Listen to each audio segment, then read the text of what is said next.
શિવશા English school Gujarati માધ્યમ. Good morning વિદ્યાર્થી મિત્રો. ચલો સેમિસ્ટર 2માં ધોરણ 8માં આપણે પ્રકરણ 12 ઘર્ષણ વિશે અભ્યાસ કરીશું. ઘર્ષણનો અભ્યાસ કરતાં પહેલાં આ પ્રકરણ 12ના આપણે શૈક્ષણિક મુદ્દાની વાત કરીએ તો આ પાઠ પ્રકરણમાં આપણે શૈક્ષણિક મુદ્દા પહેલાં ઘર્ષણ બળ એટલે શું, એટલે કે ઘર્ષણ બળ વિશે સમજવાનું છે. ઘર્ષણ પર અસર કરતા પરિબળો, ઘર્ષણ એક જરૂરી દૂષણ, ઘર્ષણ વધારવું કે ઘટાડવું, અને પૈડા ઘર્ષણ ઓછું કરી નાખે છે, અને તરલ ઘર્ષણ વગેરે ટૉપિકનો અહીંયા આપણે અભ્યાસ કરવાનો છે. યાદ રાખો કે ઘર્ષણ એ શું છે, તો ઘર્ષણ એટલે ભૌતિક સંપર્કમાં રહેલી બે સપાટીઓ વચ્ચે સાપેક્ષ ગતિનો વિરોધ કરે છે તે બંને સપાટીઓ પર લાગે છે. એટલે કે વિદ્યાર્થી મિત્રો, આપણે અહીંયા ઘર્ષણ વિશે વાત કરીએ. બહુ સરસ મજાનું પ્રકરણ છે, મજા આવે એવું છે, અને તમે રોજબરોજ રોજિંદા જીવનમાં ઘર્ષણનો ઉપયોગ અથવા તો વ્યવહારિક જીવનમાં ઘર્ષણ ઘણું જ ઉપયોગી નીવડે છે. એના વિશે આપણે ચર્ચા કરીશું. તમે ટ્રાફિક સિગ્નલ પાસે કાર કે ટ્રક ડ્રાઈવરને વાહનને ધીમું પાડતા જોયા હશે. તમે પણ તમારી સાયકલને જરૂર પડીએ બ્રેક લગાવીને ધીમી પાડો છો ને. સ્કૂલે આવો વચ્ચે ટ્રાફિક હોય તો ફટ દઈને બ્રેક મારી દો છો, એટલે કે બ્રેક લાગવાથી તમારી સાયકલ શું થાય છે, ઊભી રહી જાય છે. આમ બ્રેક મારવાથી વાહન શા માટે ધીમું પડે છે અથવા ઊભું રહે છે? માત્ર વાહન જ નહીં, પણ કોઈ વસ્તુ હોય, બીજી સપાટી પર ગતિ કરતી હોય ત્યારે બાહ્ય બળ લગાડ્યા વગર તે ધીમી પડી જાય છે, અંતે સ્થિર થઈ જાય. થોડી વાર ધીમી પડે પછી સ્થિર થાય. આવું ક્યાં જોઈએ છે? તો શું જમીન પર ગતિ કરતા દડાને, તમે દડો હોય એ એકદમ જમીન પર ફેંકો, જમીન પર ફેંકેલો દડો શું થઈ જશે? થોડી વાર રગડાઈને ધીમી ગતિ થશે, અને એક જ સ્થિતિ એવી આવશે કે ત્યારે આ દડો ઊભો રહી ગયો હશે, એટલે કે દડો સ્થિર થઈ જાય છે. કેળાની છાલ ઉપર પગ પડે છે તો શું થાય છે? તો કેળાની છાલ ઉપર પગ પડતાની સાથે જ આપણે લપસી પડાય છે. તો શા માટે? આ બધા જ પ્રશ્નોનો ઉકેલ આપણને ક્યાં મળશે? તો પ્રકરણ 12માં ઘર્ષણમાં આપણે આ વિશે અભ્યાસ કરીશું. વિદ્યાર્થી મિત્રો, ઘર્ષણ બળની પ્રથમ જ પ્રવૃત્તિ છે, સરસ મજાની છે, તમે ઘરે પણ કરી શકો એવું છે કે વસ્તુની ગતિ અવરોધતું બળ સમજવું.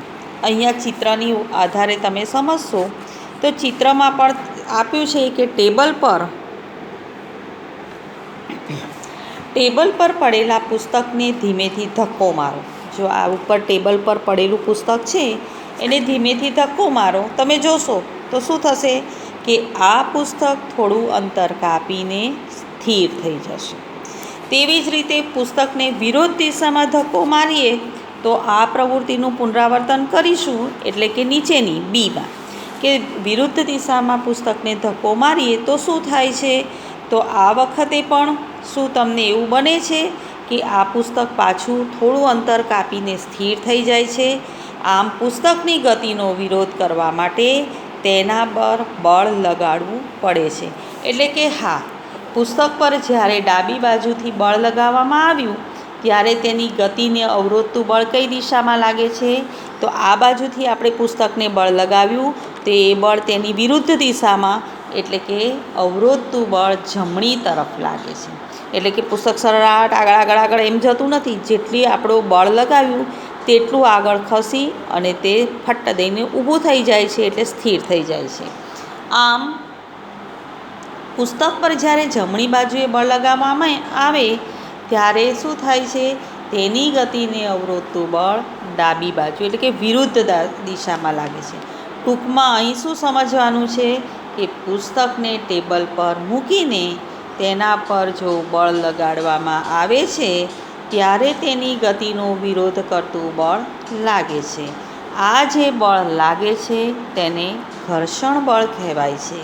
આમ ઘર્ષણ બળ હંમેશા વસ્તુ પર લગાડેલા બળનો વિરોધ કરે છે અને ગતિની વિરુદ્ધ દિશામાં લાગે છે.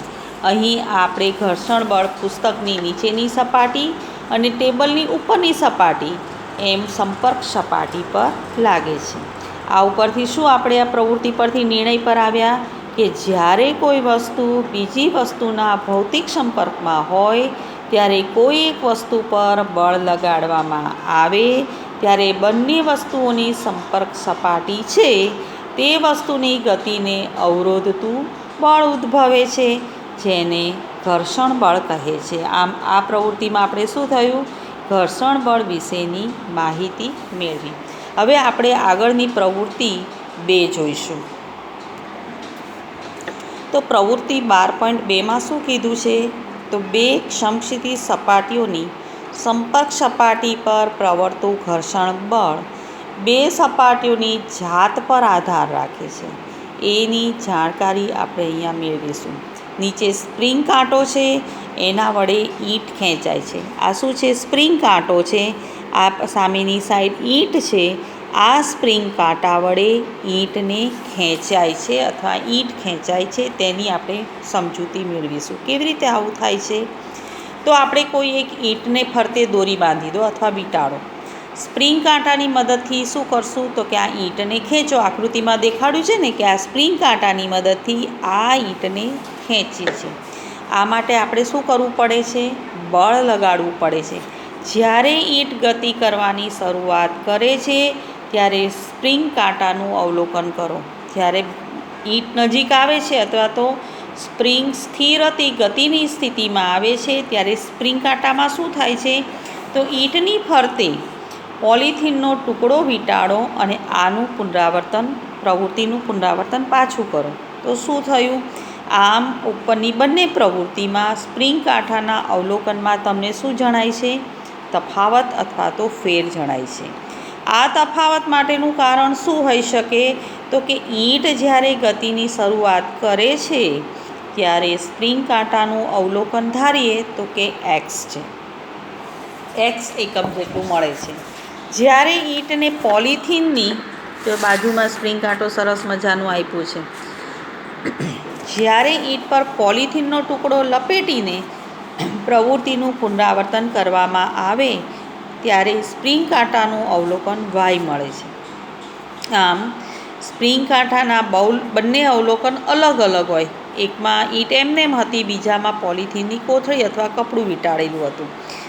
આમ x છે એ y કરતાં વધુ જ ઘર્ષણ ઉત્પન્ન કરે છે. પહેલી પ્રવૃત્તિમાં ઘર્ષણનું પ્રમાણ વધારે જોવા મળે છે. જ્યારે ઈંટ પોલિથીનના ટુકડા પર વીંટાળેલી હોતી નથી ત્યારે ઈંટ અને ટેબલની ઉપલી સપાટી વચ્ચે શું હોય છે? ખરબચડાપણું વધુ હોય છે. ખરબચડી હોય ઈંટ એટલે ખરબચડાપણું વધુ હોય છે. તેથી શું થાય? ઘર્ષણ બળ વધુ પ્રવર્તે છે. અને જ્યારે શણનો ટુકડો વીંટાળીને પુનરાવર્તન કરીએ અને એને જો z કરીએ તો z is greater than x is greater than y. એટલે એનો અર્થ શું થયો? કે શણના ટુકડાથી વીંટાળેલી ઈંટના કિસ્સામાં સૌથી વધુ ઘર્ષણ બળ પ્રવર્તે છે. પોલિથીનના ટુકડા વડે વીંટાળેલી ઈંટના કિસ્સામાં ઓછું ઘર્ષણ બળ પ્રવર્તે છે.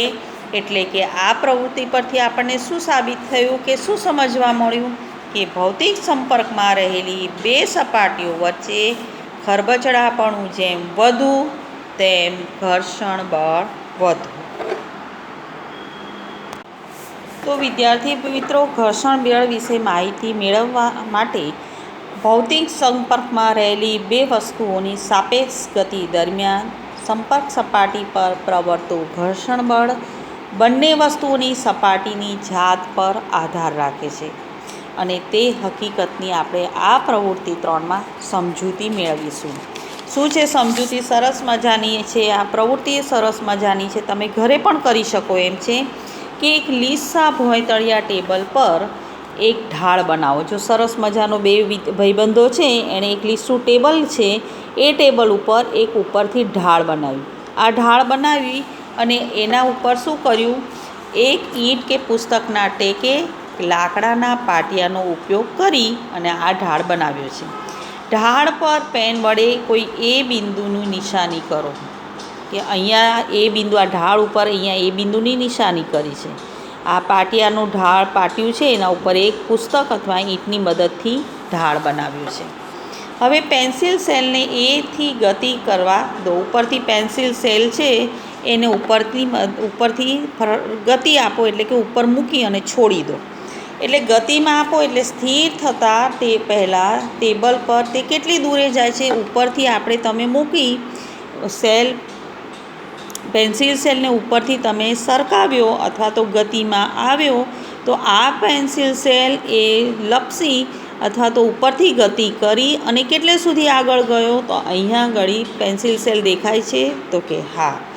આમ કેટલી દૂરે જાય છે એનું અંતર નોંધો. હવે આ ટેબલ પર કાગળનો ટુકડો ફેલાવી દો અને કાગળ અથવા કાપડનો ગમે તે કાપડનો ટુકડો પણ કરચલી ન રહે તેનું ધ્યાન રાખવું પડે. અને પછી આ પ્રવૃત્તિનું પુનરાવર્તન કર્યું તો ટેબલ પર રેતીનું પાતળું સ્તર લગાવ્યું, એમ જુદા જુદા અહીંયા ટેબલ પર સ્તર મૂક્યા. પહેલાં ટેબલ એમનેમ હતું, પછી કાપડ પાથર્યું કરચલી વિનાનું, પછી રેતીનું સ્તર કર્યું, એમ જુદા જુદા કિસ્સામાં કપાયેલું અંતર વિચાર્યું કે કેવી રીતે પેન્સિલ ઉપરથી પેન્સિલ સેલને અંતર કેટલું કાપે છે. અંતર દર વખતે જુદું જુદું કાપવા દેખાશે.